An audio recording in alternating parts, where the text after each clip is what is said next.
Yes. Hello, everyone. So the next session for now is the topic is high risk, high reward, the deliberate move from tech giant to the startup world. For this, I would like to introduce Sara. She is managing director of VIMATO as well as an expert in people management, coaching, cross country, and multiple leadership and account management. She's going to speak about one of our favorite topic: what are the risks and rewards when a person moves to a giant tech company to a startup world. So, Sara, how are you doing today? Very well, thank you. I hope you too. Yeah, same here. Without further ado, the stage is yours and go ahead. Thank you. Thank you so much. So, I will be sharing my screen. I hope you see my presentation now. Thank you so much for that warm introduction. Good afternoon, everybody. Thank you for taking your time being here at my talk. Just briefly, a short introduction of myself. My name is Sara Hildebrandt. I'm a CSO and CMO of VIMATO. We're a small startup based in Hamburg. And what we do is we deliver data driven social media insights. Specifically, we analyze Instagram followers through a machine learning tool. Next to being one of the managing directors of VIMATO, I'm a coach and mentor specialized in young professionals thriving for leadership roles. What I will be talking about today is that a career does not have to be as straight as I always thought. My own journey is a good example of a very different steps bringing me exactly to where I want to be. I moved deliberately from the fascinating tech giant world to the chaotic but very charismatic startup world. So, after studying Japanese language and culture in the Netherlands, I worked at marketing and sales, first for a Dutch flower wholesaler. And why is the question I get very often? Well, I don't really know. I never knew what to do. I was always so impressed by those kids who already knew what to do at school. They already knew what they wanted to become, like a teacher or a doctor. And now, years later, some of them even went on to become exactly that. And I just really didn't know. I didn't know as a kid, at school, at university, or after. Sometimes I'm not sure I know now. I was good at math and wanted to do something with that, but I just didn't know at what exactly. My parents wanted me to study arts, as that was out of the question for me. They insisted I was good at languages. I grew up with several languages, so that would be kind of easy for me. So why not do something with that? When I was finally able to think of something that I might want to become, in my case, it was a journalist back at that time, languages didn't seem so bad. Somehow, I ended up in the Netherlands studying Japanese, an incredibly difficult language and study. And what did I learn there? A lot. But foremost, that I did not want to go to live to Japan and I did not want to work for a Japanese company. So, without knowing how to continue, I was recruited for this flower company and I just tried it out. First, I was really unsure because I had no ideas about flowers and I did not see my future in that sector. I was really scared this decision could influence the rest of my career, of my life. But I didn't see any other options at that moment, and so in the end, why not? From general marketing, I moved to online marketing, to project management, to account management. So I ended up in sales. I felt like I was not done with studying, so I did an MBA. I wanted something giving me a better economical background than Japanese. I did the MBA next to working full time, which was very challenging but a great decision. I came closer to tech firms, and as students, we were shown the German headquarters of Google in Hamburg. I left that tour saying to my peers, that is the place I want to work. And actually, I was the only one of the group with that reaction.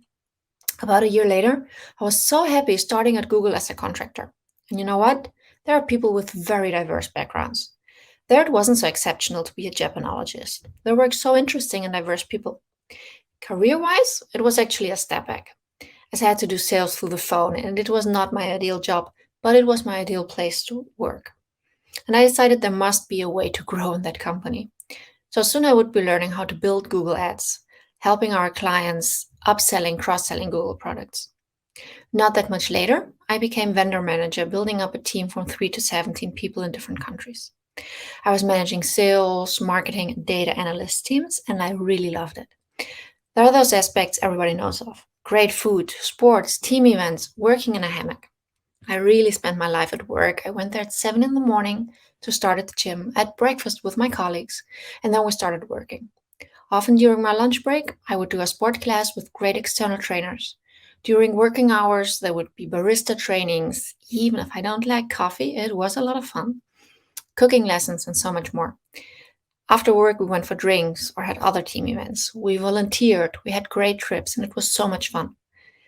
After 4 years at Google, I went on to build sales teams for Twitter and PayPal, remotely from home. It was also nice, but I definitely missed to be with the teams and all those perks. During a pandemic like now, that is normal, but a couple of years it was not yet.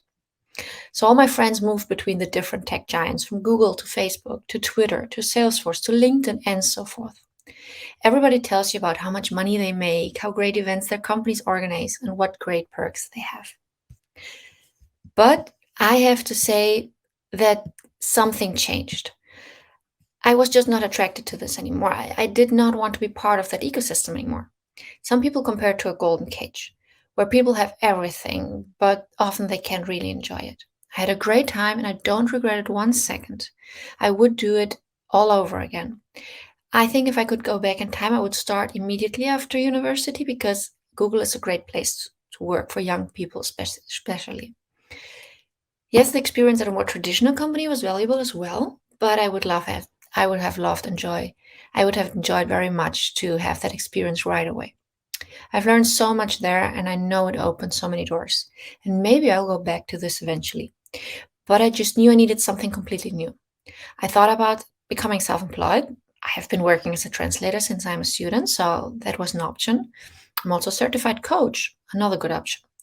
But I also did not want to change from having big teams and so many people around me to be completely on my own. So I decided to look for a small startup. I was too afraid to found a company at that point myself, and also I didn't have that great one idea. And I thought this would be a step in between. So when I was approached by VIMATO, this tech startup that was already almost 2 years old, and one of the founders wanted to leave, it was the perfect fit.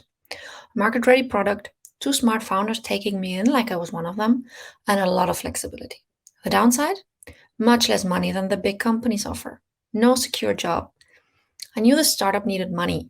Don't they always do? And being a managing director, you're responsible for everything that is done. And also, the moment wasn't ideal. COVID, two small children, a mortgage. But hey, no risk, no fun.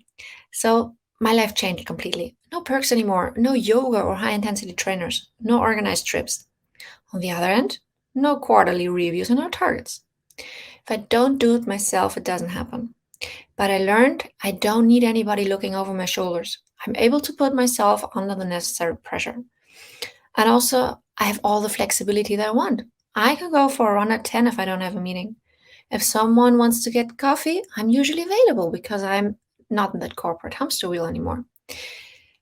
Of course, I work in the weekends or evenings, but I don't mind because I love my job. So if now you're thinking, what is right for you? It really depends. When it comes to people and mindset, I notice there's a great difference between people.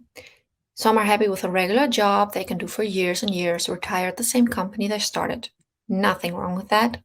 Those people will be happy at more traditional companies. At Google or other similar innovative companies, there work very driven, highly talented people. When I was recruiting for those jobs, the most important was not the education or the experience. It was if the people have that drive, that eagerness. And that's actually the same when it comes to startup people. They are also very driven and motivated. I love that spirit, but the pressure put on you from a corporate structure at big companies makes a lot of people unhappy. It doesn't matter how cool a company or function is, you always have to do things you like less. And that's no problem. The problem comes when you A, don't feel like you have a choice, B, when you feel your tasks are not leading anywhere. In many companies, you end up doing so many little tasks that seem unproductive, that are not about your actual job, like administration, holiday planning, meetings, and completely different topics. That takes time and energy. And C, also having to fit into a mold is not letting you explore yourself, probably. So there came a time when I was able to control so much and decide for myself and my teams, but my span of control, even if it was big, in the end, there would be so many people doing the same job somewhere around the globe that I felt like only being a number. At a small company, this is different. You immediately see your input converting into results. You can decide so much on your own and create your place to work and your role. This gives a lot of satisfaction, and self determination is vital. So, what is better? That really depends. It depends on you, on the circumstances, your preferences, your needs, your moment in life. I think for me, how it went was the best possible way. I really enjoyed big corporates. I now understand more traditional companies as well as modern tech giants. I learned so much. And now my startup is perfect for me, and who knows, it is the perfect in between step before I found something on my own. We'll see about that. Or I go back to the corporate life. Also, it gives me the chance to mentor and coach young professionals, something that gives me so much energy and is a great chance to share my experience. What I think needs to be emphasized is that the young people already have the option to start something on their own or join a little startup beside it. It's a path that is not easy, it can be challenging and lonely, but it is an option at any stage of your career. And I wish I had known that earlier. So many years I was afraid that I chose the wrong study, the wrong path. I thought a specific route in my school trajectory would be defining what I would do as an adult. I thought that first job would define my career, but it didn't. I'm still able to change my way, and I'll still be in 20 years. So, what I want you to go with, knowing that you have so many opportunities, you just have to dare and grab them. Just do what looks better right now. So, that would be it from my side. Just shoot if you have any questions.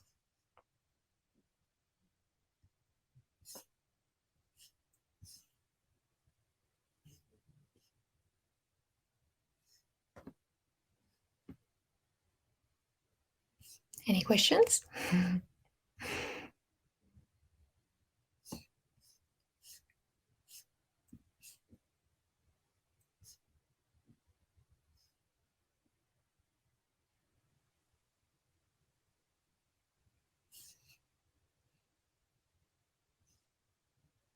I actually don't hear you. I think you're muted.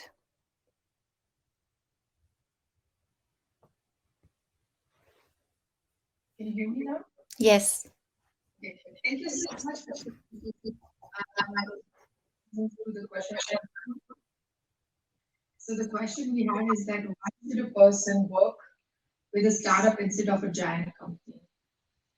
Sorry again. What is a person? Why should a person work with a startup instead of the giant company? Why should a person work at a startup instead of a giant company? Right. Well, Yeah. it's the flexibility that you get. It's the learning curve. You will be able to influence your own job and the company and the product and the service so much more than when you are in that big company that is telling you exactly what to do. And it really depends if you are the person who wants to build your own job and your own options, or if you just want to have it everything laid out for you, then definitely the bigger company is the perfect fit for you. But if you want that creativity on your own and the flexibility, I think that the smaller companies, startups are the better choice. Thank you so much. Yeah, with this, I think we're running out of the time, so we have to unfortunately end this session. But I would like to say a big thank you to Sarah for taking your time for us and join us here today for this wonderful talk. Thank you so much. Thank you, Thank everybody. you, everyone. Bye bye, and see you Bye. again.